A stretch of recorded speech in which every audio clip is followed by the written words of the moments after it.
Okay, hi everyone. So in the previous video, we already studied about uniform electric field. We already studied about the magnitude of the electric field can be determined by this equation over here.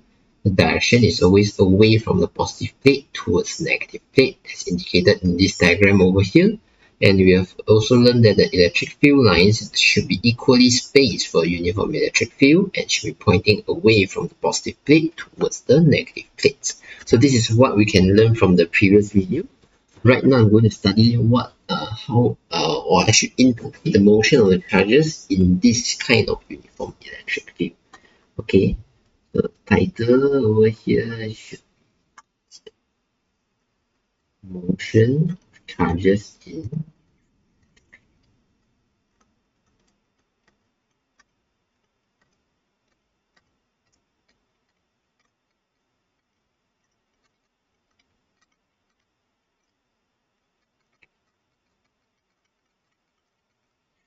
Okay, so we know that if we have a pair of parallel conducting plates, what will happen is if you set them to be oppositely charged, for instance, if you put them in this situation here, for the upper plate to be positively charged, let's say, okay, whereas the lower plate here is negatively charged, what will happen is there will be an electric field, a uniform electric field being formed in between these two parallel conducting plates.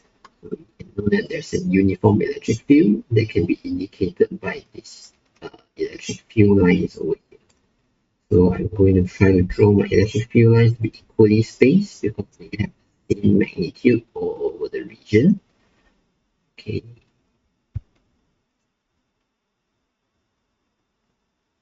So something like this. And the direction should be pointing away from the positive plate towards the negative plate. So this is the situation that we're having right now if we have a pair of parallel conducting plates and we set them to be oppositely charged. So right now, let's say that there's a charge. Let's keep it simple. Let's say we have a positive charge, okay, which is entering the positive charge over here, which is entering this field over here. Okay, moving with velocity of v. Okay, so what happened is the positive charge here. Okay, what you can say is there's a let me just write down what we have discussed just now. We have a pair of oppositely charged parallel plates.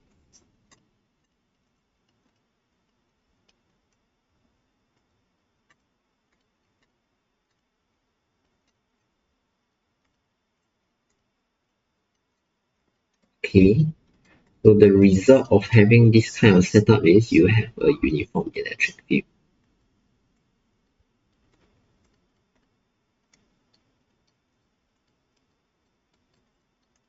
Okay, so what happened is you have a charge entering the uniform electric. It was initially at a place where there is no electric field, but right now it's going to enter the region that has electric field. Okay, so if you look at the scenario up here, what happened is when the charge enter this region, it will be entering a uniform electric field. So if it's entering a uniform electric field, this charge here will be interacting with the now discovered uniform electric field. Before that, there's no electric field outside this pair of parallel plates. But right now, as you enter this region, this charge here will start to sense that there's a uniform electric field at that position that it is passing by. Okay, it's going to pass through this region over here. But as you can see here, this is a uniform electric field, right? So if it's a uniform electric field, everywhere that it moves, it will experience the same electric field, same magnitude, same direction. But I just want to tell you right now is when it enters the electric field, it will interact with the electric field. Okay, so because it enters the charge interacts with the uniform electric field.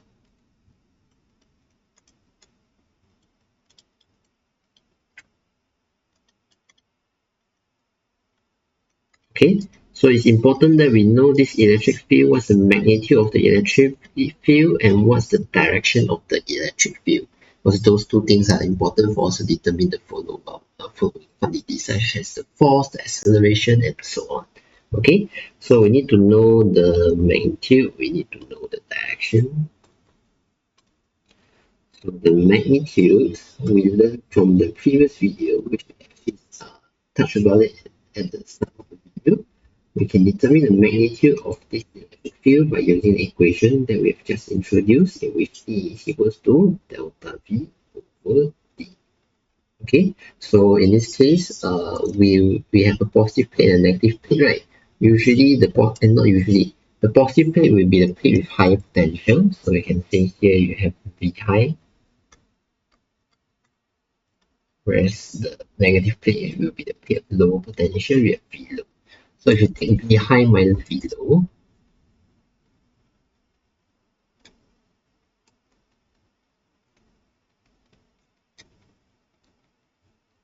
divide by the distance, which the distance can be found in between V high and V low. Okay, you are able to determine the magnitude of the electric field. Okay, so that's the magnitude. But how about the direction? Well, for direction, we know that it's away from the positive plate,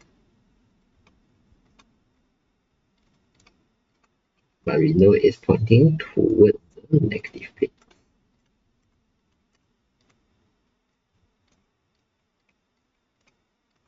Okay, so in this case, if this is a positive charge that is entering the electric field that you'll be interacting with, the magnitude can be determined by this equation, whereas the direction, we know that it's okay.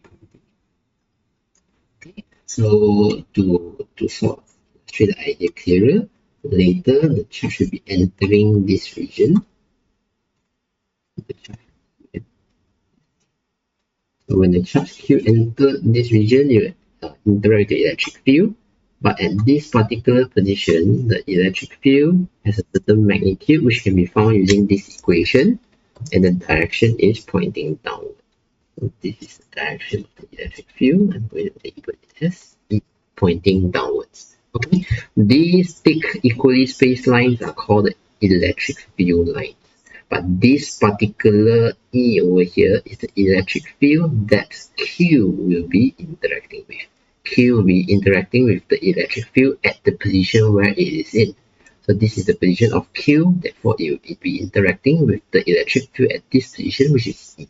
Okay, but we know that subsequently you move through the region, and we know that no matter where you move through in the region, the electric field will still be pointing in the same direction with the same magnitude. Okay, but right now it's just entering, so you'll be interacting with the electric field at this particular position. But after that, it'll still be the same magnitude, it'll still be the same direction. Okay, so what's the result of the interaction? If a charge interacts with an electric field, we know the response to the electric field will be the charge will experience a force. So we are going to draw some kind of connections in between the first diagram and the second diagram. So we know that the electric field, if you interact with the electric field, as a result, you experience some kind of force. This is the equation that we learned, right? Okay, so because of that, the charge, okay, I'm going to fill in some information from earlier.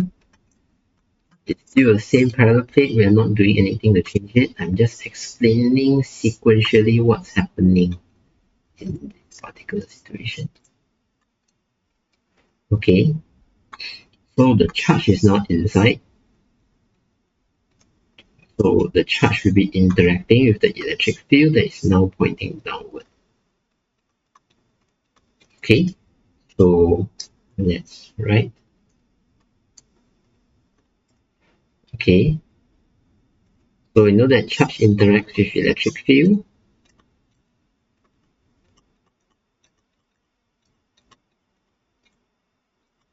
What's the result of the interaction? It will experience a force, right? Okay,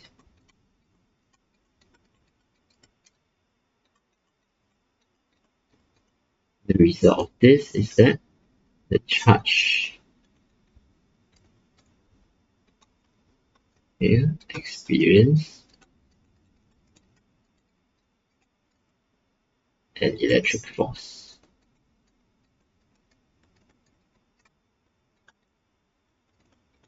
Okay, so what do we know about this? We know that the force and the electric field, they are related by this particle equation in which E equals to F over Q.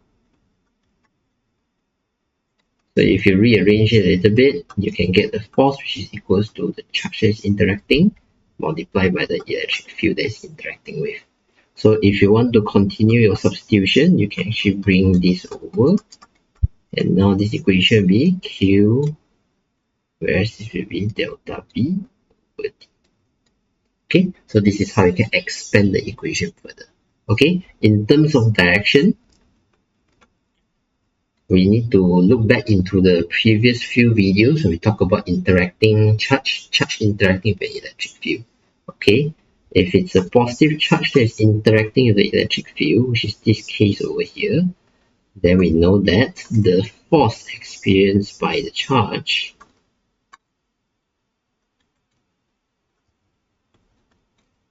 and the electric field that is interacting with will be in the same direction.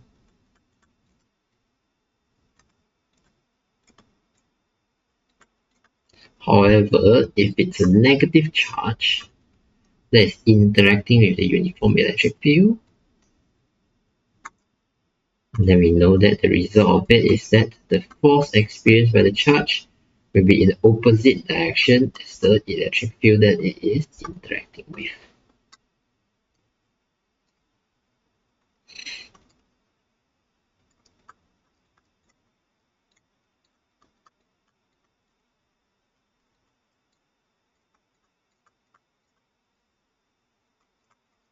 Okay, so that's it. This is what we have learned from previous video when we talk about electric field. So if it's a positive charge that is interacting, the force and the field will be in the same direction. If it's negative charge interacting, the force and the field will be in opposite direction. Right now, if we see here, we can see that Q is a positive charge. Therefore, because this is a positive charge that is interacting here, this positive charge will result in the force that is in the same direction as the electric field that is interacting with. The electric field that is interacting with is pointing downwards. Therefore, we can say that the electric force experienced by this charge will be pointing in the same direction. We know that the force will be pointing in the same direction. Same direction. Why? Because it's a positive charge interacting. If it's a negative charge interacting, if we send in an electron, for example, then the force will be pointing upwards right now. It will be in the opposite direction as the electric field. Okay, so we know that the charge will experience a force. And if this is the only force acting on the charge, that force itself will be not balanced by other forces. If there's only electric force, there's no gravity, there's no normal force, there's no friction, there's no external force, there's no tension. Then if there's only electric force only, then that force will be pointing in a certain direction. It's pointing downward, right? But this force over here is not balanced by gravity, it's not balanced by tension, it's not balanced by external force, normal force, or friction force, let's say. It's not balanced by anything. So if it's not balanced by anything, we know that the forces are not in equilibrium. So if the forces are not in equilibrium, what happens? It results in the charge experiencing an acceleration due to the presence of a net force. Okay. So we can say that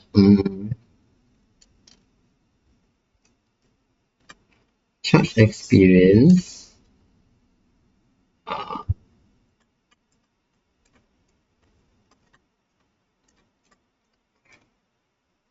an electric force.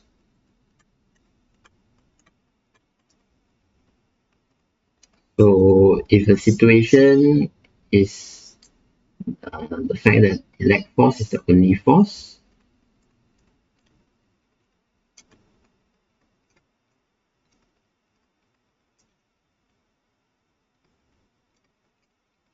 then what happened is the electric force is not balanced by other forces. There's only electric force, it's not balanced by other forces. So we can know that the forces are not in equilibrium. Forces acting on charge not in equilibrium.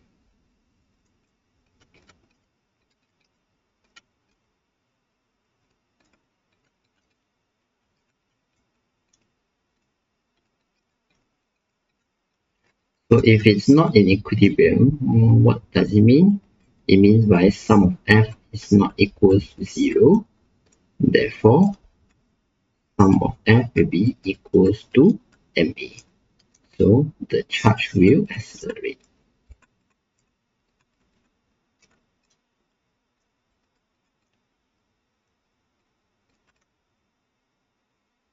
Okay, or in other words, acceleration will not be equals to 0.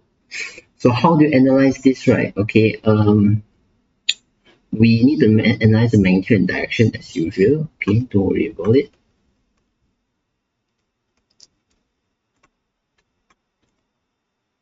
Okay, let me complete the diagram a little bit. Okay,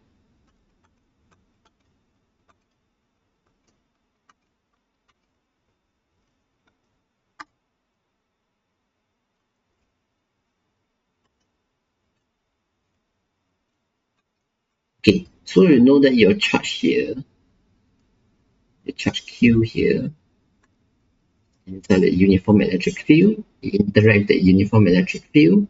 As a result, right now it's experiencing a force, right? So right now it's experiencing a force. Okay, but this force is not in equilibrium. Okay, not balanced.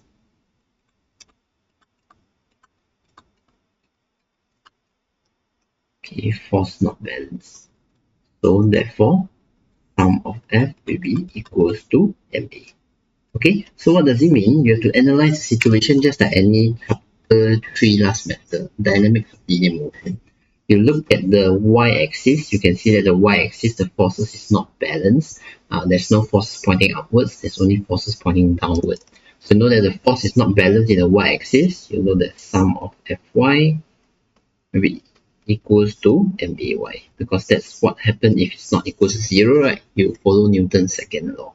So for this kind of situation, I think it will be easier if we just do it in using the sign convention. Up is positive, down is negative, left is negative, right is positive. So since this force is pointing downwards, okay, I will say that it's downwards. So right now I can write it as negative F to show that this force is pointing downwards. If the force is pointing upwards, then you'll be using positive F elect. If there's a weight pointing downwards and a electric force pointing upwards, I will say positive electric force minus weight pointing downwards. Okay, it just depends on the free body diagram in this situation. In this free body diagram, there's only one force and it's pointing downward. So I'm going to take downward as negative. So negative F elect is equals to ma. Okay, so if I shift my acceleration to be my subject, then the equation will be negative F elect divided by m. But we know that F elect, based on the situation just now, we know that F elect is equals to Q delta V over D. Okay, so you can feel free to expand it just like what I did just now. Expand it to become QE over M. Then you further on, you expand it to become negative Q delta V over D divided by M. Okay, you can expand it further like this. Okay, but all of these are equally valid. It just depends on what situation are being given to you, what kind of information are being given to. Okay, so this is how you analyze the equation for acceleration. But of course, when we are analyzing forces, we know that we need to analyze for both axes, right? So you need to look at the x-axis as well. But I think you can see quite clearly that in the x-axis, there's no forces acting on it. You don't have any electric force that is horizontal, while your electric force is vertical, so there's no forces in the horizontal axis. So you can actually come up with a conclusion and say that sum of fx will be equals to 0.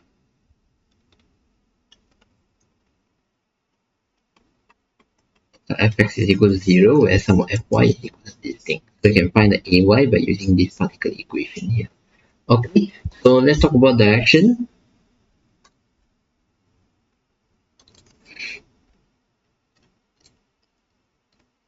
Okay, we know that sum of f is equal to ma. So because sum of f is equal to ma, m is a positive value. So if the mass is a positive value, that means by sum of f and a here must have the same direction. Okay, it's just mathematics. You have to look back into mathematical rules. If you talk about scalar multiplication, this is scalar multiplication, not scalar product. I'm talking about scalar multiplication, where I take a vector multiplied by a scalar. If the scalar value over here is a positive value, then the result of it will have the same direction. But if you're multiplying by a scalar which is a negative value, like f is equal to negative kx, like Hooke's law, then x and the f will be in opposite direction. Okay, but in this case, mass is positive, so acceleration and the net force must be in the same direction. Okay, so the conclusion is f, sum of f and a, same direction. Okay, so because sum of f right now, there's only one force which is pointing downward. That's only the electric force pointing downward. Therefore, we can come to a conclusion and say that the acceleration must also be pointing downward. Okay, so you can point like this. The acceleration is pointing downward. And because acceleration is pointing downwards, that's why you know that your downward, that's why your ay later will be negative value. Okay, if it's upward, then ay will be positive value. If it's to the right, then ax will be positive. If it's to the left, then ax will be negative. It just depends on the situation. You just have to analyze it step by step like this. Okay, so once you have experienced an acceleration, I need to bring back the velocity that we have actually introduced earlier when we discussed about situation. The charge is actually moving to the right. Okay, initially when it enters, it's actually moving to the right. But right now we can learn, we already learned from the situation just now in which there's an acceleration pointing downward. Okay, so there's a velocity, initial velocity, and there's an acceleration pointing downward. So let's try to analyze the situation.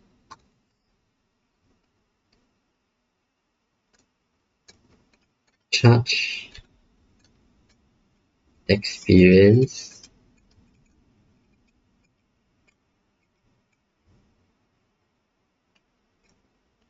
an acceleration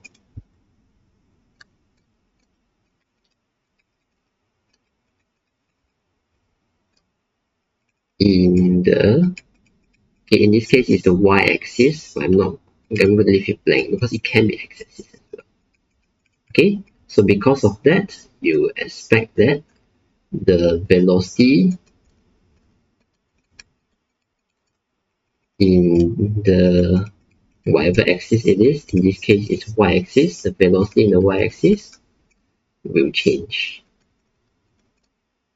Okay, so if you look at the situation right now, if you're going in from the left to the right, if you're going in horizontally, that means that initially you're not going up at all, you're not going down at all. That means that initially your uy, okay, your initial velocity in the y component should be equals to 0 because you're just pointing to the right, right?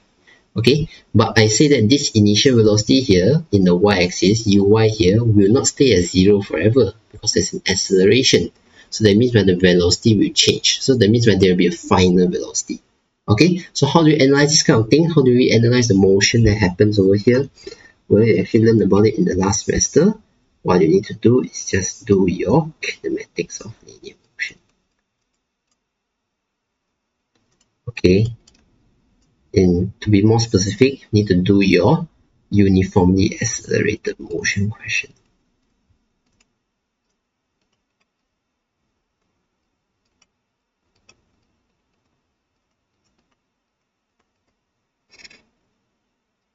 Okay, so how do you do this? I mostly focus on the magnitude. So what I'm going to do is I'm going to go through the same strategy as usual. The strategy that I use is again visualize Okay, you need to refer back to last semester, chapter 2, okay, kinematics of linear motion. Then you have to analyze whether it's from where to where. Okay, this motion here is from where to where. Then after this, you can write down your Sovet table. Then from the Sovet table, you pick your equation that is suitable. Then once you pick your equation, your Sovet equation that is suitable, then after that you can just substitute to find answer.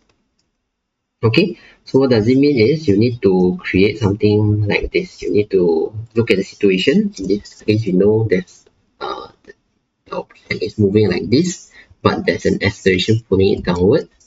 So we can know that the object will move somehow, something like this. It move downward because there's an acceleration pulling it down. There's acceleration pulling downward, so it will be moving downward with increasing speed. Okay, so this is actually very similar to what we learned when we talk about projectile motion, right? This is like horizontal projectile. Okay, you throw an object horizontally off the roof, off the cliff. Okay, it's very similar to those kind of questions. Okay, so what can you do? You analyze the situation, then you see what is the question interested in. Are they interested in the whole journey from entering to exiting the electric field, or like 5 seconds later, or like 2 seconds later? From which part of the journey until which part of the journey are you interested in? Okay, so once you have determined that, you can build your Sovet table. What Sovet table? What Sovet table is actually just writing Sx, Ux, Px, Ax, and T. Okay, that would be equals something. Then there will be like Sy, Uy, Vy, Ay, and T. I don't need to repeat. You don't need to split into Tx and Ty. There's no direction for time. Okay, so this is how we will start. Then from here, you can see some information can be obtained. We can substitute in the value of initial velocity v because it's pointing to the right. That will be the initial velocity ux. Then you know that initially you're not moving upwards, you're not moving downwards. So initially your velocity in the y-axis should be 0. Okay, then afterwards you know that you have the acceleration ay from before. You can bring the ay in. Okay, bring the ay in.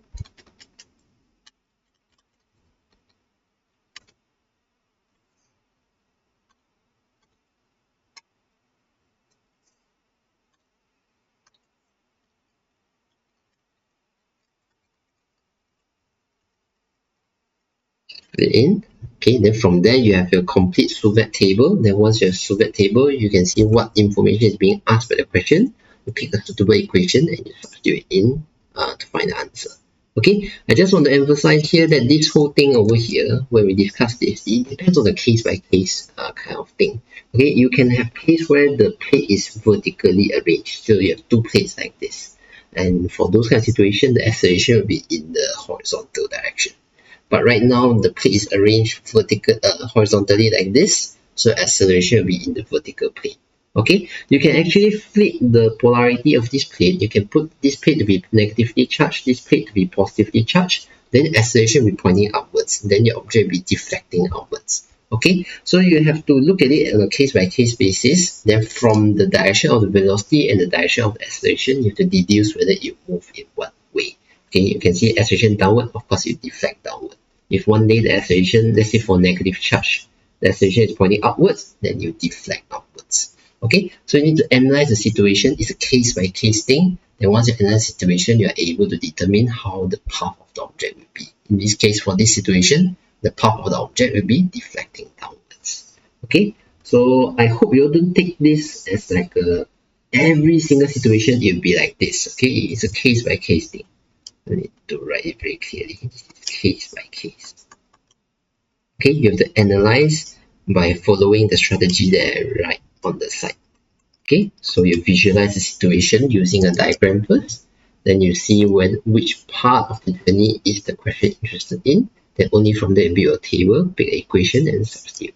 Okay, so this is a flow chart of how you should think about what's happening when a charge is entering an electric field. Initially, there's a uniform electric field due to the presence of this pair of oppositely charged parallel plates, and the electric field points away from positive to negative electric field. Okay, uniform electric field. And when a charge enters the uniform electric field, the charge will be interacting with the uniform electric field, where you can find the magnitude and direction this way. Okay, so once the charge interacts with the uniform electric field, it will experience an electric force, and the magnitude and direction of the electric force can be determined using these equations. So we know that because this force is not balanced, it will result in an acceleration. Okay, so what leads here is sum of F is equals to ma. It will result in an acceleration. So what you should analyze is you analyze the x-axis and the y-axis separately. Then you know that if it's not in equilibrium, it will be equals to ma, in which the acceleration can be determined by using force divided by m. Okay, the negative sign here depends on the situation. It's because that our force is pointing downwards, that's why there's a negative sign here. If the force is pointing upwards, it will be a positive sign. Okay, direction, the direction of the acceleration must always follow the direction of the net force. Okay, so that if the electric force is the only force acting on the charge, then the electric force will be the net force, so the acceleration will be in the same direction as it. Okay, so once your object once your charge experience an acceleration, combining with the initial velocity, it will move in a certain way. Where the certain way, you have to analyze it case by case. In this case, as the object is moving horizontally with a vertical acceleration. That's why it will continue to move in its initial path, but deflected in the direction of the acceleration. Okay, so you need to know how to analyze the magnitude and direction through different steps over here, and from there you are able to apply in different situations and solve any kind of questions that relate to motion of charges in uniform electric field efficiently. So that's it for this part. That's it for this part. Thank you very much.